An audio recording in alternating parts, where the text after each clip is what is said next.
वादा करता हूं कि राना सनाउल्लाह को इस्लामाबाद में छुपने की जगह नहीं मिलेगी। सरबराह तहरीक इंसाफ इमरान खान का ऐलान।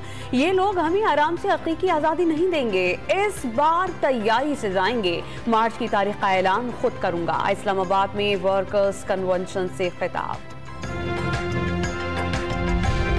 हालात काबू से बाहर जाने पर वफाकी वज़ीर कानून ने गवर्नर राज लगाने की धमकी दे दी। इस्लामाबाद में आज़म नज़ीर तारक़ी कमर जमान कायरा के हमराह प्रेस कॉन्फ्रेंस।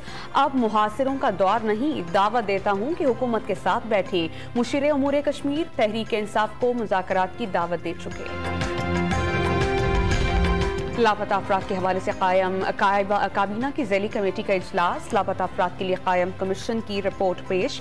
कमेटी का कमीशन की कारकर्दगी पर अदम इत्मीनान का इजहार। कमेटी का जस्टिस रिटायर्ड जावेद इकबाल के खिलाफ जिनसी हिरासानी से मुतालिक इल्जामात पर कार्रवाई आगे बढ़ाने के लिए इन कैमरा इजलास बुलाने का मुतालबा।